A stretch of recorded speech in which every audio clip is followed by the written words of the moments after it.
All right, now we're joined by Jacob Richardson, who's running for the Port Commission position 4. So go ahead with a 2-minute introduction. Okay, my name is Jacob Richardson. I'm running for position 4. I think I'll start off with the reason why I'm running. I worked for the port years ago. I was recruited by Colleen Wilson at the police department to clean up after there was a bit of a scandal back in 2008. They had their own email scandal in the Port Police Department. So I keep an eye on what's going on at the port since I work there. Over the years, I've been disappointed, each time that they make the news for the wrong reasons. Many of us have heard about either a controversy or a scandal or some votes that, we question how those votes were made. Shell at low rating, the $15 an hour minimum wage down in SeaTac.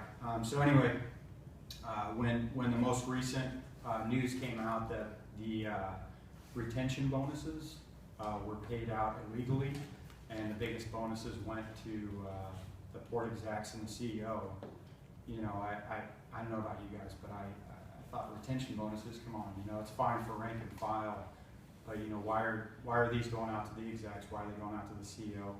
And then they're not even done in a legal manner. So I just that spurred me to want to run. Like many of you, I wanted to get involved for the last couple of years, but especially after the election. So here I am. Want to make a difference. Great, thank you. So now we have our 4 prepared questions that we're asking all candidates for port, and they're actually right in front of you if you want to turn them over and read along with us as we read them aloud. And Elizabeth, will you start with number 1? What is your plan to keep the Port of Seattle competitive with other ports that offer similar services at Newark? Okay, that's a great question.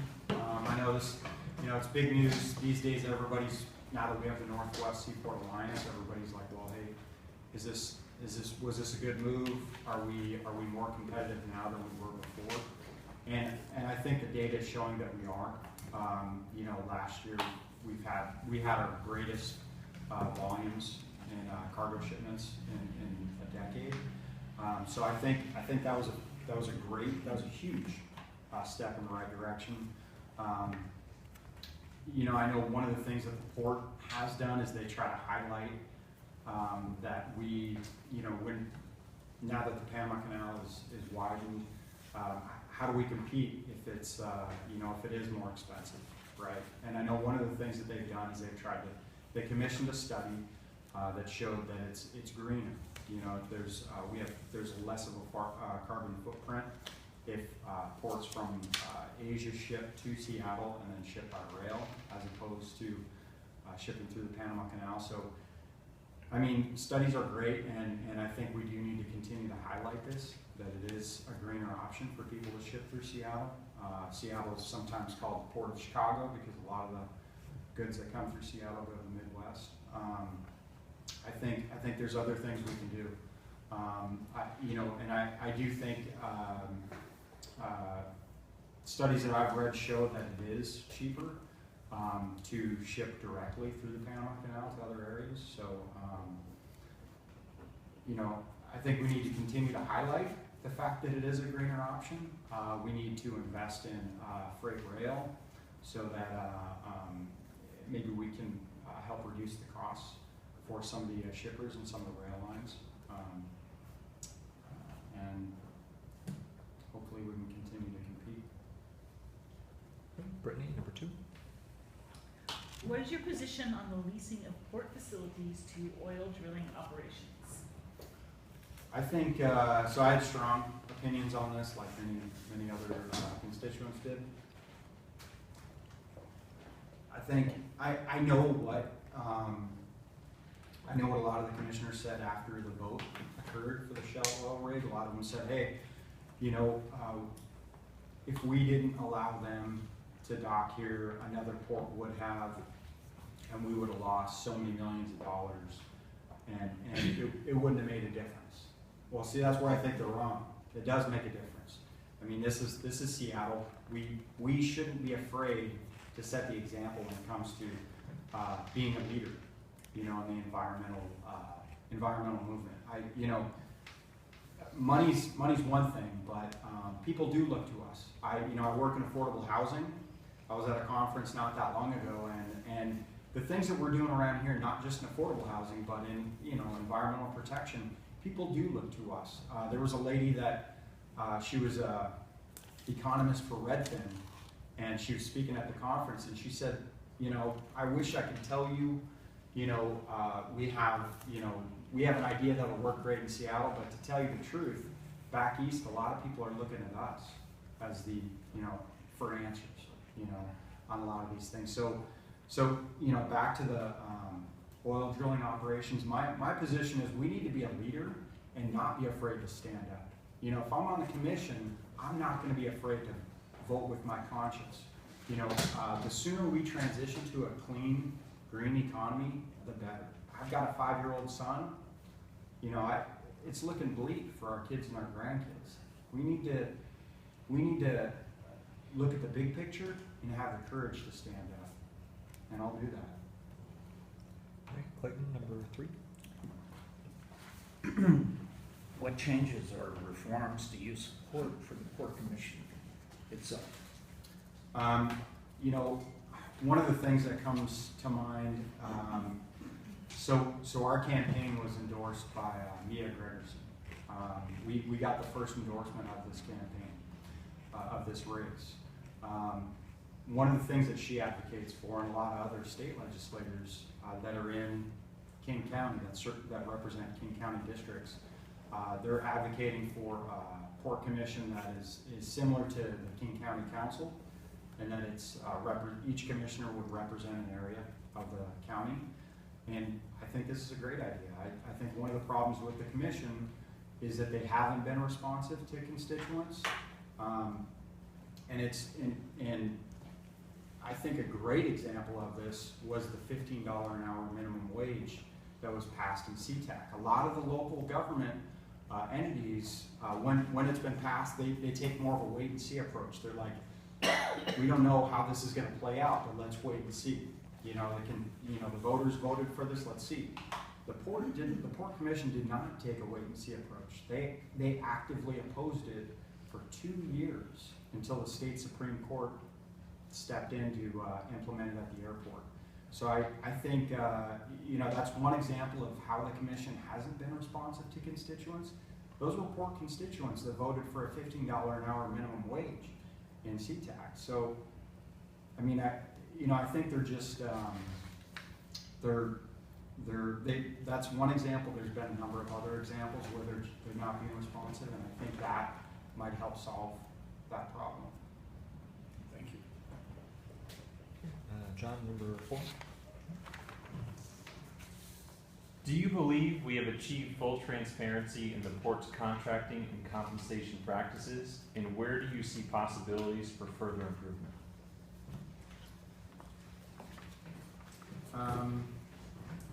I think one of the things that makes a lot of people upset is that the port has programs so that women-owned, minority-owned businesses, the program is supposed to help them thrive at the airport, and that hasn't been the case.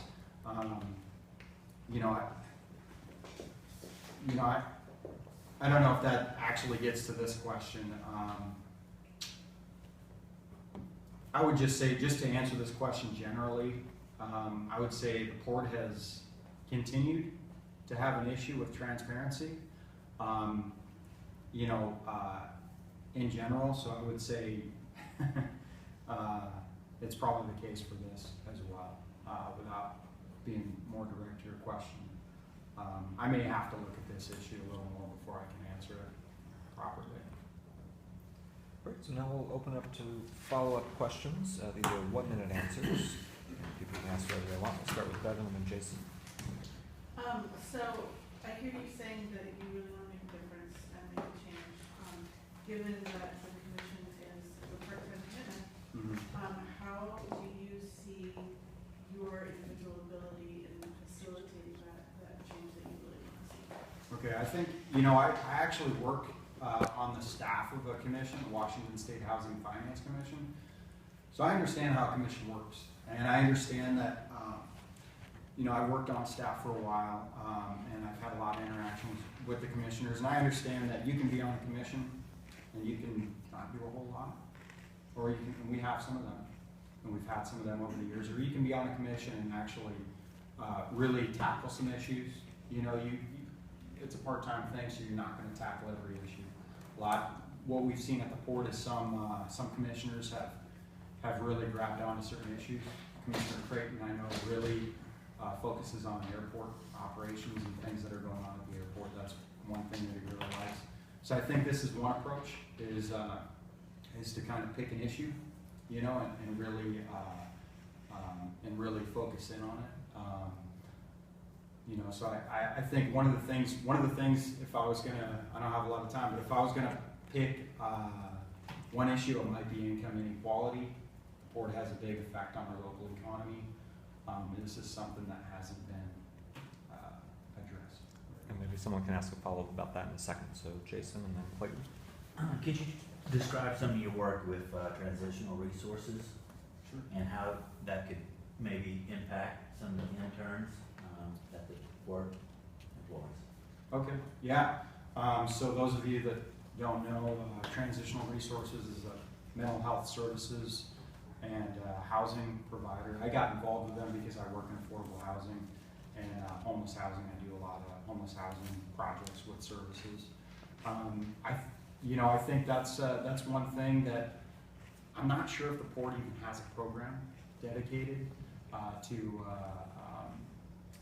helping. I know the port has programs, employment programs dedicated to high schoolers, internship programs and internship programs for veterans.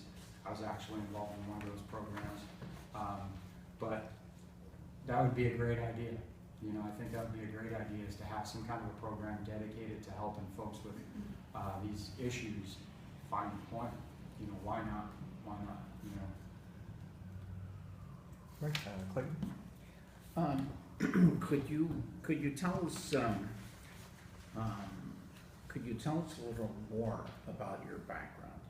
Okay. Where you grew up, where you were educated, and Sure. so on. Yeah. So I was born in Joliet, Illinois. My parents moved up to Port Angeles when I was in middle school.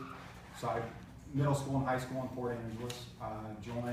Worked in a little bit after high school. I worked on garage doors for about a year. That was a good experience. And then joined the Navy. Served in the Navy. I was a navigation specialist. It's called quartermaster in the Navy. Served in San Diego for 4 years. Got out of the Navy. Did my undergraduate at Oregon State University. Studied history and World Regional Studies geography at Oregon State. Went to Belfast, Northern Ireland for my master's degree. Got a master's degree in international relations. Big focus there is comparative ethnic conflict because of their history, terrorism. Came back here, got a job at the port. Got recruited by them to work on policies and procedures at the police department. I kind of do that. Great. David, and I'll have So, 5 board commissioner seats. Best of my knowledge, all of which have an incumbent. Generally, the president of something like a commission is not elected by us, but elected by their fellow commissioners. And so I'm just wondering why you picked the position 4. Okay. And Tom Albro as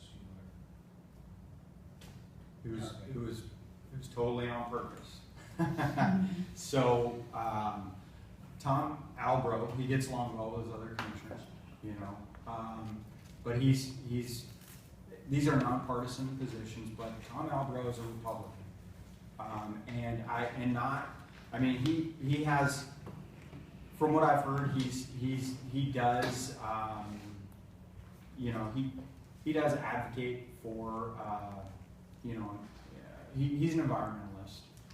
He was the only one that even, you know, put forward a motion to try to vote against the Shell oil rig, right? Okay, so, but Tom Eldro isn't running again.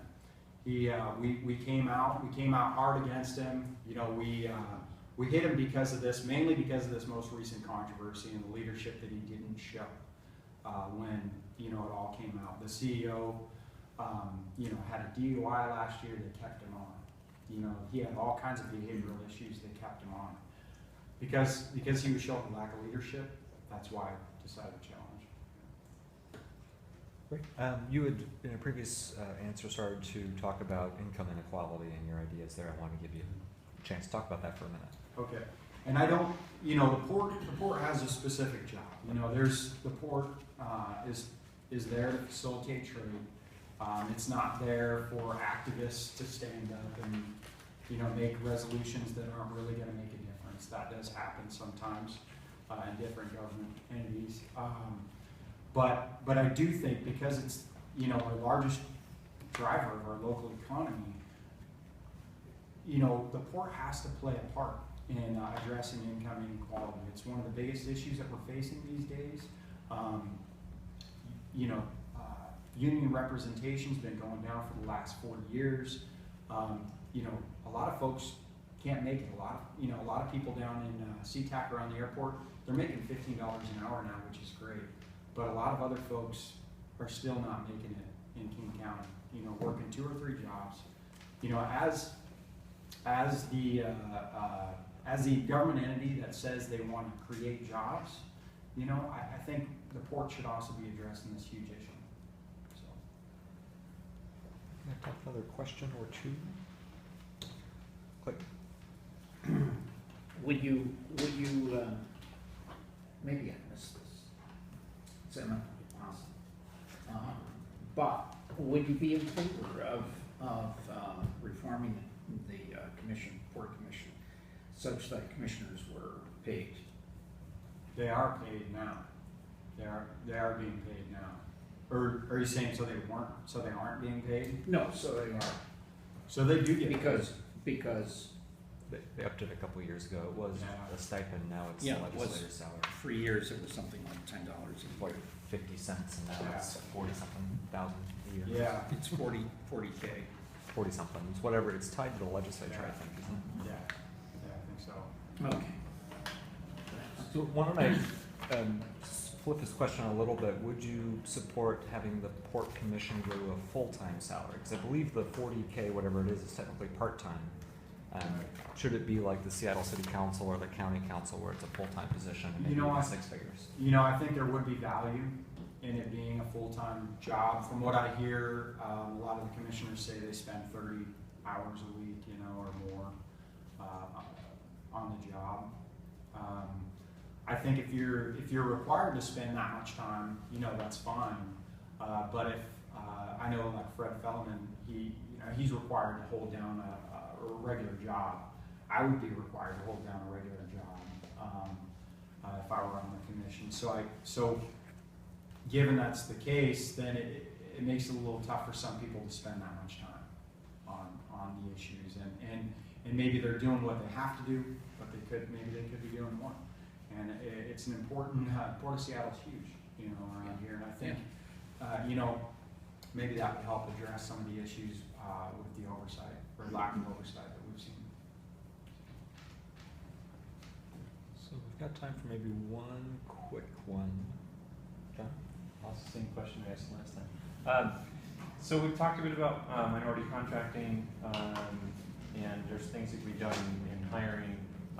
The port, both the airport and the seaport, are surrounded by large immigrant and refugee populations, and under this administration, they're under threat. Those communities are. What else can the port do to support those communities that it's surrounded by? Okay, I think one of the things that we should do, and I'm sure you guys have heard this from the sheriff since he's making his rounds, but one of the things I thought about when I first heard him talk about the ICE situation and how he wouldn't have his officers participate, Port of Seattle has its own police department.